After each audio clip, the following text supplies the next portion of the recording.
Hello everyone, welcome to Study Wings Education. आपकी demand पे हमने मॉक टेस्ट स्टार्ट किए थे।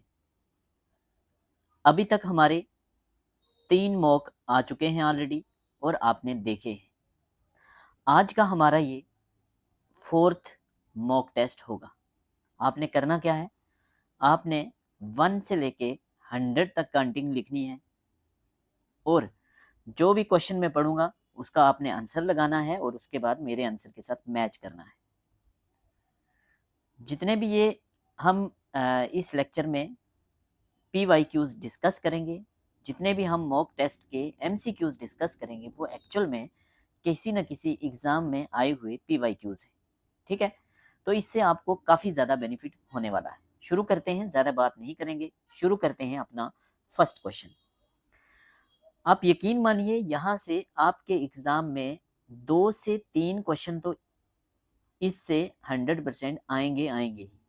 2 से 3 क्या, आप ऐसा भी मैं बोल सकता हूँ 2 से लेके 5 तक आपके एग्जाम में आ सकते हैं, बट 2-3 तो आएंगे। बट ये वो वाले 2-3 क्वेश्चन होंगे जो मोस्टली 99% स्टूडेंट्स के गलत होंगे और आपके लिए ये डिसाइडिंग हो सकते हैं सिलेक्शन के लिए। तो जितने भी मैं मॉक टेस्ट ला रहा हूँ वो छोड़िए मत। ठीक है, तो which of the following is the first charter of humans right. तो first charter of humans right किसको कहा जाता है?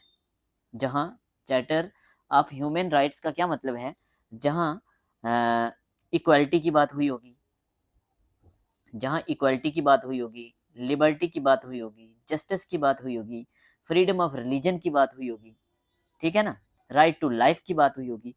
तो ऐसा चार्टर दुनिया में सबसे पहले कौन सा चार्टर था? तो आपको लगता होगा कि बिल ऑफ राइट्स था, बट ऐसा नहीं है।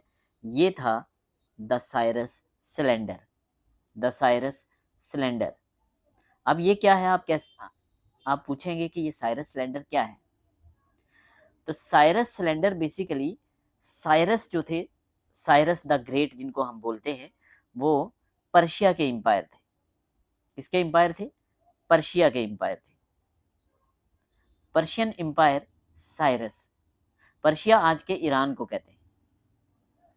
तो पर्शिया के रूलर थे, पर्शियन एम्पायर के रूलर थे, जिनका नाम था साइरस। तो साइरस ने कनकर कर लिया था बेबीलोन। क्या कनकर किया था? बेबीलोन। ये क्या है? बेबीलोन कहते हैं आज के इराक को, या जिसको मेसोपोटामिया के नाम से जाना जाता था। तो इराक को कनकर कर लिया और कनकर करने के बाद वहां से उन्होंने मोनार्की को खत्म किया। तो एक नई सरकार लेकर आते हैं जो लोगों के वेलफेयर की बात करती है, जो गुड गवर्नेंस की बात करती है, जो बात करती है लिबर्टी की, इक्वालिटी की, फ्रेटर्निटी की, फ्रीडम ऑफ रिलीजन की, जस्टिस की बात करती है। ऐसी सरकार लेकर आते हैं। तो ये सारी की सारी जो बातें कर रहे थे, equality, fraternity, justice, liberty, rights, ये बातें कहाँ कर रहे थे? ये बातें उन्होंने की थी किसमें? द साइरस सिलेंडर में। अब बोलेंगे सिलेंडर में कैसे बातें की होंगी? तो सिलेंडर क्या था? बेसिकली एक सिलेंडर की तरह एक मिट्टी का एक सिलेंडर टाइप बना हुआ था। अब कैस अगर आप देखना चाहें तो आप देख सकते हैं, ये था साइरस सिलेंडर। आज ये लंदन के किसी म्यूजियम में है, इंग्लैंड के किसी म्यूजियम में है। तो ये साइरस सिलेंडर था। तो इसके ऊपर जो साइरस था, किंग साइरस, तो उसकी आइडियोलॉजी क्या है, उसकी पॉलिसीज क्या है, गुड गवर्नेंस की पॉलिसी क्या है, वेलफेयर स्टेट की पॉलिसी क्या है, राइट, जस्टिस, लिबर्टी, इक्वालिटी, ये बातें जो हैं वो इसके ऊपर लिखी गई थी और जनता तक ये मैसेज पहुंचाना चाह रहा था। ठीक है, जनता का विश्वास जीतने के लिए। तो ये था साइरस सिलेंडर। क्वेश्चन इंपॉर्टेंट है, एग्जाम में पूछा जा सकता है। ठीक है, तो क्या था? इसी को कहते हैं, ये दुनिया का सबसे पहला ह्यूमन राइट्स का चैप्टर था। कब की बात है ये बात है, कब कनकर किया था बेबीलोन को? कनकर किया था इन्होंने 539 में, 539 BCE में, या BC में, बिफोर क्राइस्ट, ईसा के पैदा होने से 539 ईयर पहले। मतलब आज क्या है? आज है 2025, तो 500 साल ये ऐड कर दें तो लगभग 3539 ईयर्स पहले की बात हो रही है। इतने पुराना है ये चार्टर जहां बात की गई थी ह्यूमन्स राइट की। ठीक है, क्या ये तब से आज तक हमें पता है? नहीं, ये हमें नहीं पता था। ये डिस्कवर होता है 1879 में। कब डिस्कवर होता है? 1879 में। तो साइरस सिलेंडर कब डिस्कवर हुआ? 1879। ठीक है। साइरस जो थे उन्होंने लोगों को बोला, इस सिलेंडर के थ्रू अपना मैसेज दिया कि मुझे बेबीलोन के गार्ड मुर्दक ने भेजा है। किसने भेजा है? बेबीलोन का जो गार्ड है मुर्दक, वहाँ के लोग मुर्दक की पूजा करते थे। मुर्दक, बेबीलोन मीन्स आज का इराक। ठीक है। मुझे भेजा है रिलीजियस टॉलरेंस के लिए, लोगों को आज़ादी देने के लिए, लोग जो डिस्प्लेस्ड हैं पुरानी सरकार की वजह से उनको वापस लाने के लिए, यहाँ के टेम्पल्स को रिस्टोर करने के लिए, यहाँ के लोगों को जस्टिस देने के लिए, वर्शिप राइट्स देने के लिए। ठीक है। ये बड़ी बड़ी बातें की साइरस सिलेंडर पे। किसने? साइरस ने। ठीक है। चलिए आगे। Who played an important role in international human rights? तो इंटरनेशनल ह्यूमन राइट्स में इंपॉर्टेंट रोल कौन प्ले करता है? आपको पता है, ज़्यादा इसमें कुछ है नहीं। United Nations. कब बना था यूनाइटेड नेशन? 1945 में। क्यों बना था? ताकि पीस को प्रमोट कर पाएँ, ताकि ह्यूमन राइट्स को प्रोटेक्ट कर पाएँ। तो इसके अंडर जो मेजर अचीवमेंट थी, जिसके थ्रू वो नेचुरल राइट्स को प्रोटेक्ट करना चाहते थे, वो क्या था? 1948 का United Nation Declaration on Human Rights. ठीक है। चलिए, ये पढ़ चुके हैं हम। Who adopted the landmark document the Universal Declaration of human Rights? यही जिसकी अभी हम बात की हमने, United Universal Declaration of human rights. तो कौन है? UNO, United Nation Organisation. चलिए, when was the universal declaration of human rights adopted by UNO? very very very important। तो universal Declaration of human right जिसको कहते हैं UN declaration on Human Rights. ठीक है। या इसको यूडीएचआर भी कहते हैं। यूडीएचआर मैच करने के लिए आए। तो कब अडॉप्ट किया था यूएनओ ने? 10 दिसंबर 1948 था ये, नॉट 46। 10 दिसंबर 1948। पहले भी जब मैंने इंटरनेशनल लॉ पढ़ाए थे तब मैंने इस पर बड़ा फोकस किया था। चलिए, who was the first chairman of commission on Human rights? First chairman of commission on Human rights तो कौन थे? तो ये थी लेडी, कौन सी? ये थी इलेनोर रूजवेल्ट। Eleanor Roosevelt. ठीक है। तो फर्स्ट चेयरमैन ऑफ, चेयरपर्सन कह सकते हैं क्योंकि फीमेल थी। तो first chairperson of commission on Human rights कौन थी? Eleanor Roosevelt. कौन थी ये फर्स्ट लेडी थी यूएन की। फर्स्ट लेडी थी यूएन की। फर्स्ट लेडी थी यूनाइटेड स्टेट की, not UN, United state. First lady क्या होती है? जो करंट वहाँ का प्रेसिडेंट हो, उसकी वाइफ को कहते हैं फर्स्ट लेडी। जैसे आज ट्रंप की है मेलानिया ट्रंप। ठीक है। तो इसके जो हस्बैंड थे वो 32 नंबर के यूएस के प्रेसिडेंट थे, जिनका नाम था फ्रैंकलिन डी रूजवेल्ट। तो फ्रैंकलिन डी रूजवेल्ट की ये वाइफ थी, फर्स्ट लेडी थी, जो कि बनी थी पहली chairperson commission of human rights की। ये क्वेश्चन एग्जाम में बनते हैं। इन्होंने इतना बड़ा काम किया था ह्यूमन राइट्स में, इतना बड़े लेवल पे काम किया था इनके हस्बैंड की डेथ के बाद भी। और बाद में इनको बोला जाने लगा, वर्ल्ड फर्स्ट लेडी का नाम भी इनको दिया गया था। वर्ल्ड फर्स्ट लेडी का नाम भी इनको दिया गया था। ठीक है। Universal Declaration of human Rights was adopted under whose chairmanship?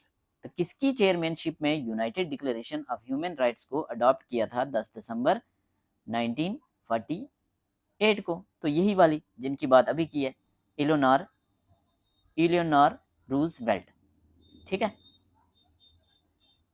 और इसी की वजह से जो इन्होंने United Declaration of human rights के अंडर जो ह्यूमन राइट्स पे इन्होंने काम किए, उनकी वजह से इनको फर्स्ट लेडी ऑफ वर्ल्ड का नाम भी दिया गया। ठीक है। चलिए आगे। How many articles are there in Universal Declaration of human rights? तो आपने याद रखने हैं कितने आर्टिकल हैं। तो आर्टिकल हैं 30 आर्टिकल। सीधा सीधा फैक्चुअल क्वेश्चन पूछा जाता है। ठीक है। चलिए, in which year the declaration of the rights of child passed by UN? किस साल में राइट्स ऑफ चाइल्ड को पास किया था यूएन ने। तो कब किया था? किया था 1959 में। 1959 में किसने किया था? यूनाइटेड नेशंस जनरल असेंबली ने अडॉप्ट किया था declaration of rights of children. Exact अगर डेट याद रखें आप, ज़रूरत नहीं है, 30 नवंबर को, 30 नवंबर 1959 को। ठीक है, चलिए। The human rights day is observed on. तो ह्यूमन राइट्स डे कब मनाया जाता है? तो ये मनाया जाता है, कब मनाया जाएगा? गेस करो इसको, ये कंसेप्चुअल क्वेश्चन है, आप कर सकते हैं। UN declaration on Human Rights को कब अडॉप्ट किया था यूएनओ ने, यूनाइटेड नेशन ने? कब किया था? 10 दिसंबर 1948, पढ़ चुके हैं हम, तो उसी दिन तो होगा। तो 10 दिसंबर को मनाया जाता है ह्यूमन राइट्स डे। ठीक है, चलिए, बहुत इंपॉर्टेंट क्वेश्चन है। When did the national human rights commission of India constitute?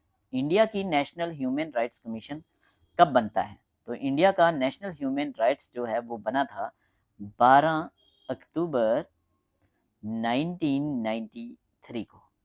12 अक्टूबर 1993 को। ठीक है, याद रखना।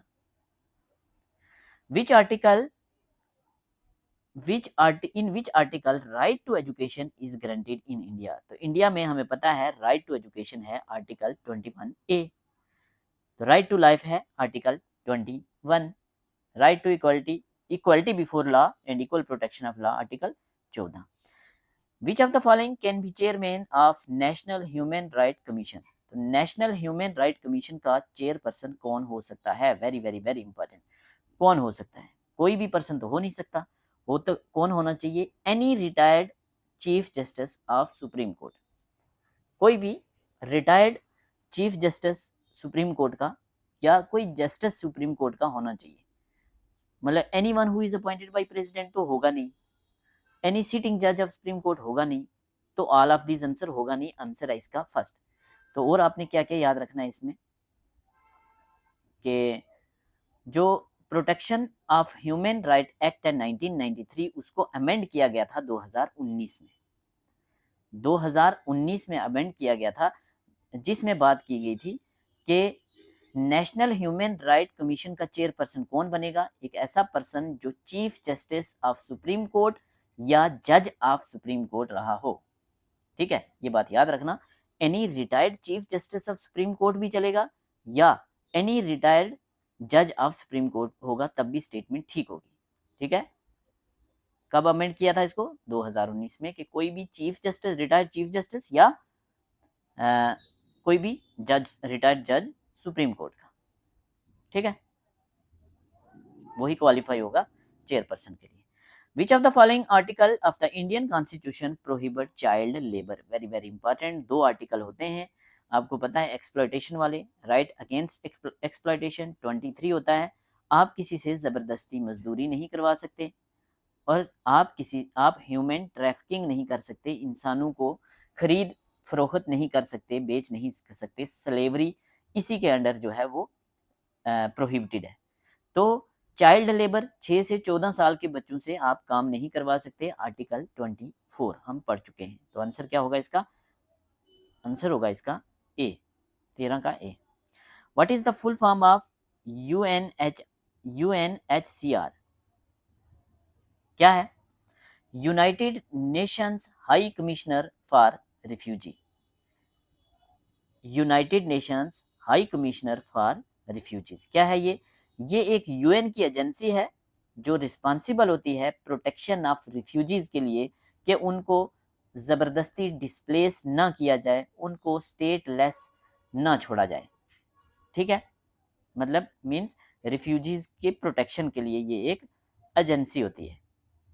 ठीक है, किसकी एजेंसी है? यूएन की agency. Who is the author of book human rights and inhuman wrongs? Book है human rights and inhuman wrongs, ये बुक किसने लिखी है? तो ये बुक लिखी है वी.आर. कृष्णा अय्यर ने। वी.आर. कृष्णा अय्यर ने।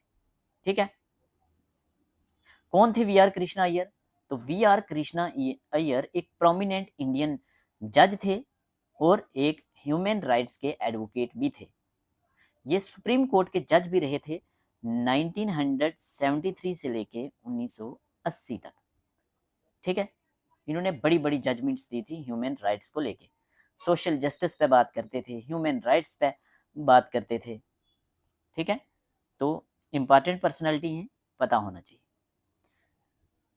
NHRC national human rights commission consist of a chairman and very very very important question, important है।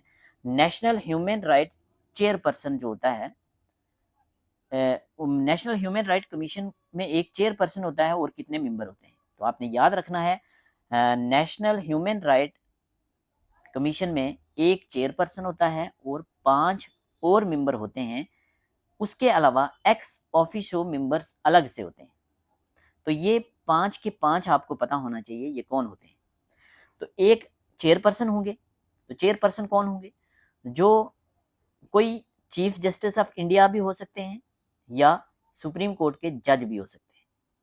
ठीक है, इसके अलावा एक मेंबर होगा जो सुप्रीम कोर्ट का कोई जज होगा, जज करंट होगा या कोई रिटायर्ड जज होगा, और एक पर्सन होगा जो chief justice, retired chief justice भी हो सकता है या करंट चीफ जस्टिस भी हो सकता है हाई कोर्ट का।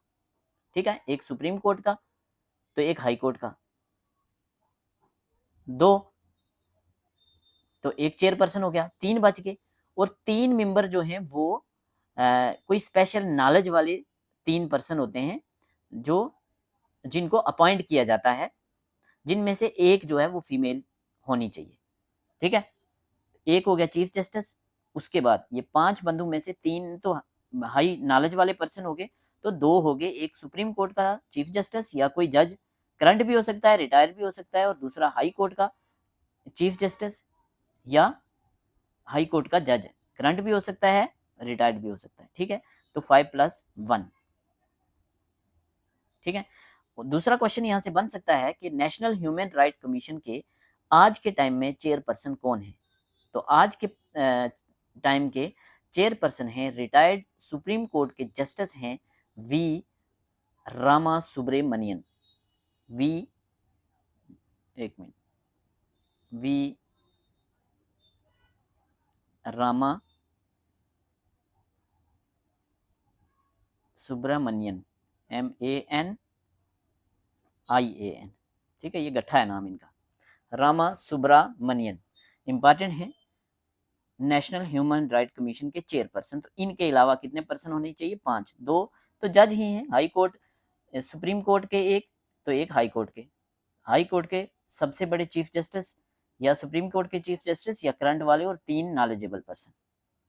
ठीक है,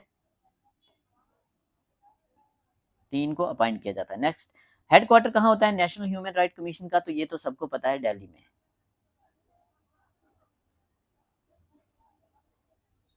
article 340 of Indian constitution deal with, तो किस पे बात करता है, बैकवर्ड क्लासेस कमीशन पे बात करता है। थोड़ा जल्दी खींचते हैं, लंबा हो गया। Where is International Criminal Court located, very very important.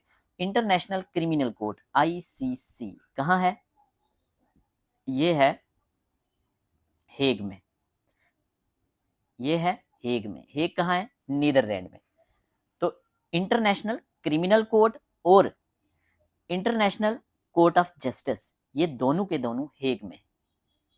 दोनों सेम है या अलग हैं, दोनों अलग हैं। क्या अलग हैं, क्या क्या फर्क है दोनों में।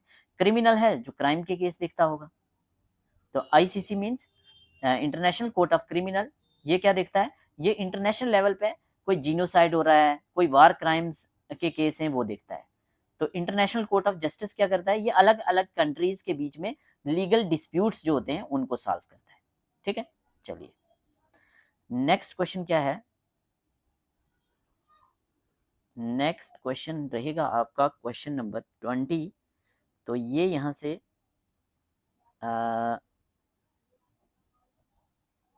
कहीं मिसप्लेस हो गया है, तो ये क्वेश्चन क्या था, 1689, हाँ ये था बिल ऑफ राइट्स पे। क्या क्वेश्चन था कि bill of rights bill of rights was enacted. Bill of rights कब इनेक्ट हुए थे? ठीक है, तो बिल ऑफ राइट्स कब इनेक्ट हुए थे हमें पता है। हाँ, कब हुए थे? क्वेश्चन नंबर कौन सा? ये 19 हो गया और ये हो गया क्वेश्चन नंबर 20। ठीक है, तो बिल ऑफ राइट क्या बोला मैंने? 1689। क्या था बिल ऑफ राइट्स? भाई bill of rights mostly bill of rights match करने के लिए आए तो हमारे दिमाग में आता है United states bill of rights, क्योंकि हमने फंडामेंटल राइट कहाँ से लिए? यूएसए से, यूनाइटेड स्टेट के बिल ऑफ राइट्स से।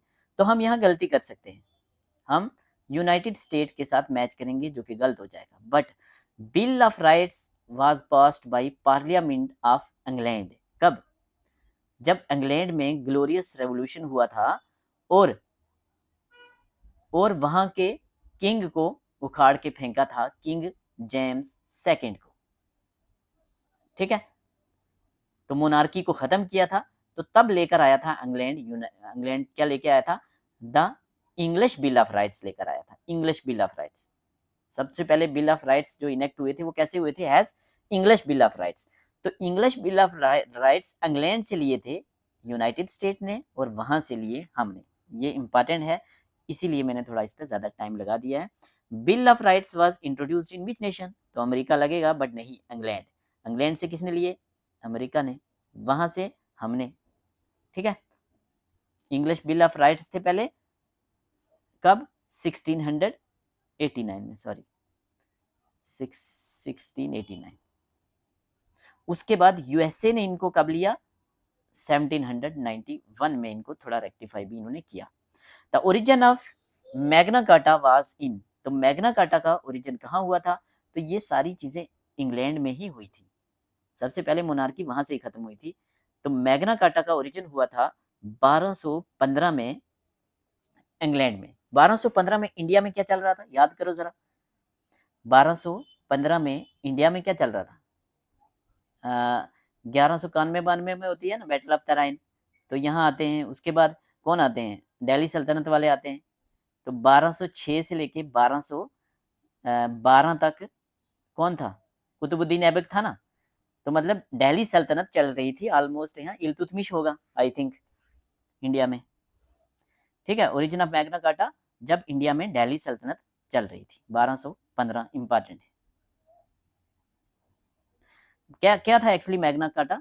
मैग्ना कार्टा में इंग्लैंड के जो बादशाह थे किंग जॉन, तो किंग जॉन को जबरदस्ती मैग्ना कार्टा साइन करवाए थे, जनता ने जबरदस्ती साइन करवाए थे, जहां लोगों को राइट्स की बात की थी, जनता को राइट्स देने की बात की गई थी। ठीक है, the champion who champion the concept of inherent rights of man.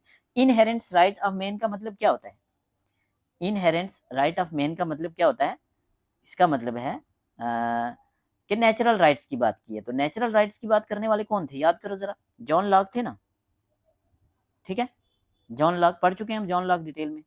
The declaration of rights of man was enacted in. तो declaration of rights of man was enacted in 1789। यहां से भी 2-3 क्वेश्चन बनते हैं। 1789 किसने? By France. ठीक है, declaration of rights of man was enacted in 1789 by France. कब? जब फ्रेंच रेवोल्यूशन हुआ था। एग्जैक्ट डेट अगर आप याद रखना चाहें तो 26 ऑफ अगस्त था, 1789 था। ठीक है, declaration of rights of man was adopted in, तो क्या है? Adopted in France. फिर डिक्लेरेशन ऑफ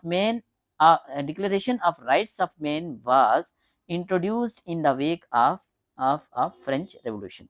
तो ये दोनों चीजों में आपको डिफरेंस पता होना चाहिए कि इंग्लैंड के साथ क्या है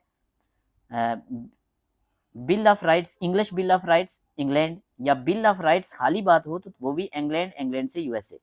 तो राइट्स ऑफ मैन लॉक, तो लॉक कहाँ के थे? इंग्लैंड के। Sorry, rights of man French revolution, France. ठीक है, मैंने क्या बोला है पहले, शायद गलत तो नहीं बोल दिया। Protection of human rights act was passed in India in, protection of human rights act was passed in India, India की बात हो रही है तो इंडिया ये बड़ा इंपॉर्टेंट है, इसी के बेस पे नेशनल ह्यूमन राइट कमीशन बना, जिसको हमने ऊपर बोला सुब्रमण्यन, जो वी सुब्रमण्यन चेयरपर्सन है और 5 और मेंबर हैं। तो protection of human right act India में कब पास हुआ था, तो याद रखना इंडिया में पास हुआ था 1993 में, 1993 में। एक्ट का नाम था protection of human rights act, कब पास हुआ, 1993 में। और इस एक्ट को 1993 में पास हुआ और नेक्स्ट सेशन में लगभग जनवरी 1994 में प्रेसिडेंट की मोहर लगी, प्रेसिडेंट से असेंट मिला और उसके बाद इसी के थ्रू इस्टेब्लिश हो गया नेशनल ह्यूमन राइट कमीशन और स्टेट ह्यूमन राइट कमीशन। ठीक है, चलिए तो क्या है इसका answer, 1993। International Covenant on Civil and Political Right was enacted in, International Covenant on Civil and Political Right was enacted in the 1966। किसने अडॉप्ट किए थे, International Covenant on Civil and political Rights, इसको कभी कभी ऐसे भी पूछा जा सकता है तो आप गलत ना कर दें। ICCPR means International Covenant on Civil and Political Rights was adopted by United Nations general assembly, कब, 1966 में। Modern school of natural law was led by, तो modern school of natural law was led by Hugo Grotius, पढ़ चुके हैं हम international law में ह्यूगो Grotius को। तो ह्यूगो ग्रोटियस को कहा जाता है founder of modern school of natural law.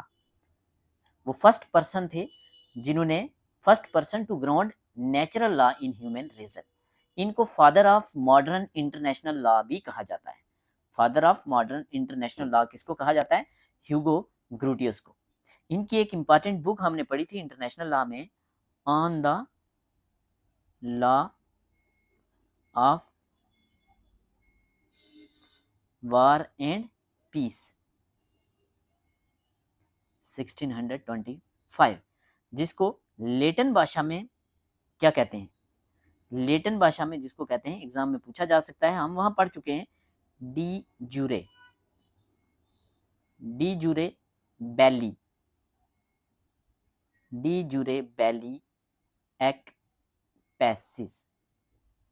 ठीक है, डी जूरे बैली एक् पैसिस मैच करने के लिए आए तो ह्यूगो ग्रोटियस के साथ भी कर सकते हैं या on the law of war and peace 1625 के साथ भी मैच करने के लिए पूछा जा सकता है। ठीक है, ये क्या था, ये एक इनका बड़ा इंपॉर्टेंट और फाउंडेशनल वर्क कहा जाता है मॉडर्न इंटरनेशनल लॉ के ऊपर। तो पूछा जा सकता है which of the following is foundational work on modern international law, तो क्या होगा, on the law of war and peace, कब, 1625, किसके द्वारा, ह्यूगो ग्रोटियस के द्वारा। और क्या नाम है, डी जूरे बैली एक् पैसिस या एक् पैसिस। ठीक है, चलिए आगे हाँ, आगे क्या है, हु हेल्ड द, अच्छा ये यहाँ से मिसप्रिंट हो गया है, तो ये क्या कहना चाहता है, यहाँ क्वेश्चन आप लिख सकते हैं, who held that rights are natural because they are bestowed upon by God himself. कौन कहता है कि राइट्स जो हैं वो नेचुरल हैं क्योंकि वो भगवान की देन है, वो गॉड की देन है।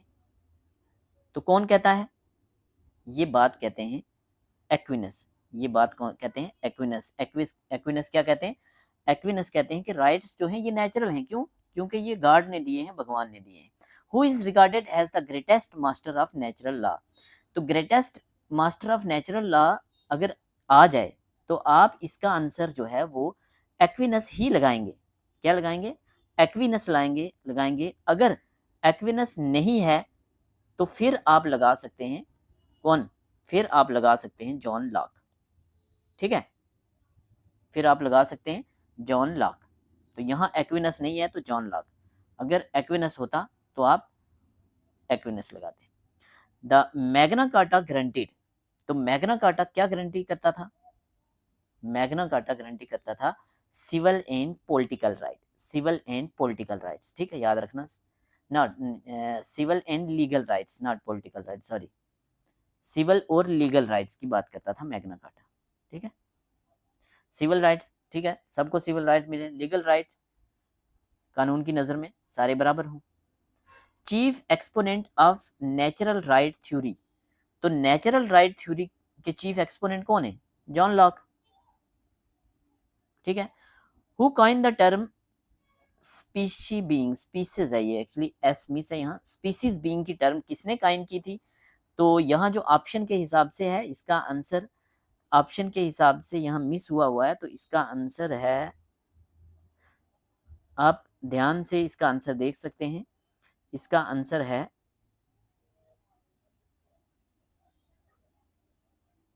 गटन,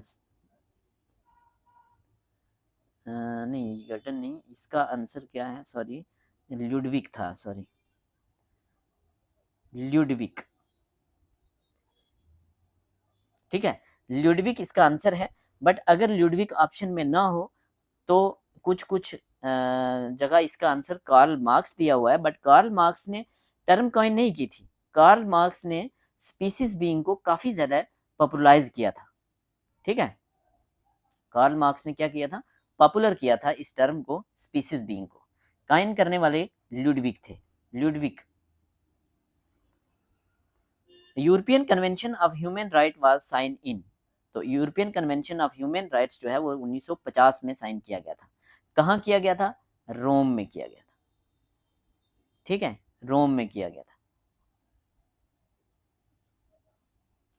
इन which century the rights became central concern over the issue of slavery, किस सेंचुरी में राइट्स जो थे वो मेन सेंट्रल कंसर्न थे स्लेवरी के? तो हमें भी पता है इंडिया में भी स्लेवरी को ख़त्म किया जा रहा था, तो क्या है, 19th सेंचुरी। ठीक है, 19th सेंचुरी। इंडिया में स्लेवरी के लिए कानून कौन लेकर आया था, याद करो जरा, लॉर्ड विलियम बेंटिक। ठीक है, लॉर्ड विलियम बेंटिक, राजा राम मोहन राय के एफर्ट्स के साथ, जिन्होंने क्या कहते हैं, जिन्होंने सती सिस्टम को भी ख़त्म किया था, जो फर्स्ट गवर्नर जनरल इंडिया के भी थे। ठीक है, नेक्स्ट क्वेश्चन है, यहाँ से मिसप्रिंट है, फर्स्ट जिनेवा कन्वेंशन कब होता है? तो फर्स्ट जिनेवा कन्वेंशन हुआ था 1864 में। 1864 में, याद करो ज़रा, हमने क्या पढ़ा था इंटरनेशनल लॉ में? हमने एक बंदा पढ़ा था, हेनरी, क्या पढ़ा था? हेनरी ड्यूनांत, हेनरी ड्यूनांत, कौन थे ये? बैटल ऑफ सेल्फेरिनो के बारे में हमने पढ़ा था, 1859 की बैटल थी, जिसमें ये देखता है कि कैसे जो वहाँ ज़ख्मी सिपाही हैं कैसे वो पड़े हुए हैं, तो इन्होंने काफ़ी ज़्यादा एफर्ट्स लगाए, तो उसके बाद फर्स्ट जिनेवा कन्वेंशन हुई थी, इन्हीं के वर्क की वजह से हुई थी, बस इतना अपने याद रखना है। 1864 में हुई थी, इंटरनेशनल लॉ में हम पढ़ चुके हैं। What is the retirement age of chairman of National Human Right commission? बड़ा इंपॉर्टेंट क्वेश्चन है, हमें लगता होगा कि 65 होगा, बट नहीं, आंसर जो है इसका 70 ईयर्स है। चेयरमैन नेशनल ह्यूमन राइट्स का 70 साल की एज में रिटायर होता है। क्या सिर्फ 70 साल है? नहीं, 3 साल का टेन्यूर होता है और मैक्सिमम एज 70 साल होती है, जो भी पहले हो। अगर 3 साल का टेन्यूर पूरा हो जाए तो 3 साल का टेन्यूर होते होते हो जाता है। अगर कोई पर्सन 69 ईयर की एज में लगा है तो 70 साल में रिटायर हो जाएगा, तो एक ही साल के लिए बनेगा। ठीक है, तो अगर पूछा जाए नेशनल ह्यूमन राइट्स की जो रिटायरमेंट एज है 70 ईयर, टेन्यूर 3 ईयर है। ठीक है, जो भी पहले हो जाए। और ये कब बनाया गया था? ये जो 2019 का अमेंडमेंट हुआ था, जिसमें हमने ऊपर बात की थी, उसमें क्या हुआ था, protection of human rights amendment act 2019 था। इसमें 5 साल पहले टर्म थी, तो 5 से 3 कर दी थी। ठीक है, 5 से 3 साल कर दी थी, कम कर दी थी भारतीय जनता पार्टी की गवर्नमेंट ने। Who appoints chairman of National human rights commission? तो अपॉइंट कौन करता होगा? मैंने पढ़ाया था, जो बड़ी बड़ी पोस्ट होती हैं, तुक्का मारना हो तो प्रेसिडेंट करते हैं, तो प्रेसिडेंट करते हैं। ठीक है, एक हाई लेवल कमेटी होती है, उस हाई लेवल कमेटी की रिकमेंडेशन पे ही करते हैं। काउंसिल ऑफ मिनिस्टर्स और सीएम की एडवाइस पे नहीं करते। एक कमेटी होती है जिसका नाम, जिसको सिलेक्शन कमेटी कह सकते हैं, तो उसमें काफ़ी सारे कौन कौन होता है, एक तो प्राइम मिनिस्टर होते हैं, इसके चेयरपर्सन होते हैं, उसके बाद होम मिनिस्टर होते हैं, उसके बाद लोकसभा के स्पीकर होते हैं इसमें, फिर इसमें डिप्टी चेयरपर्सन होते हैं राज्यसभा के, लीडर ऑफ अपोजिशन होते हैं लोकसभा के भी और राज्यसभा के, इतने पर्सन होते हैं। कौन कौन? एक प्राइम मिनिस्टर, एक होम मिनिस्टर अमित शाह हो गए, एक आपके लोकसभा के स्पीकर ओम बिरला लगा लो, उसके बाद राज्यसभा के चेयरपर्सन, नहीं चेयरपर्सन तो वाइस प्रेसिडेंट हो गए, डिप्टी चेयरपर्सन, उसके अलावा लीडर ऑफ अपोजिशन दोनों हाउसेज के, लोकसभा के भी और राज्यसभा के भी। समझ आ गया? नेशनल ह्यूमन राइट कमीशन क्या है? तो ये क्वासी जुडिशियल बॉडी है, क्वासी जुडिशियल बॉडी है, ठीक है। ये कोर्ट ऑफ लॉ नहीं है, बट इसकी पावर्स जो होती हैं ये सिविल कोर्ट की तरह ही होती हैं, इन्वेस्टिगेट करता है ह्यूमन राइट्स के वायलेशन की जो कंप्लेंट्स होती हैं, ठीक है। चलिए, where was the first conference on women held? Very very important, first conference on women कहाँ हुई थी? 1975 में हुई थी, और ये हुई थी मैक्सिको में, मैक्सिको में हुई थी। इंटरनेशनल वुमेन्स ईयर का एक पार्ट थी, ठीक है। तो बी होगा इसका राइट आंसर। और क्या याद रखना है इसमें? किसने ये करवाई थी? तो universal Declaration of human rights था जो, उसने ये करवाई थी, ठीक है। कहाँ हुई थी? नहीं, फर्स्ट कॉन्फ्रेंस के लिए आप, मैं मुझे एग्जैक्ट नहीं याद कि किसने करवाई थी, किसके उसके अंडर थी या नहीं, वो मैंने शायद गलत बोल दिया है। बट फर्स्ट कॉन्फ्रेंस जो हुई थी वो मैक्सिको में हुई थी, बिल्कुल ठीक है, 1975 में हुई थी, बहुत ठीक है, इतना आपने याद रखना है। Where was universal declaration adopted? तो यूनिवर्सल डिक्लेरेशन अडॉप्ट कहाँ हुआ था? 1948 में हुआ था ना। कब? 10 दिसंबर। तो कहाँ हुआ था?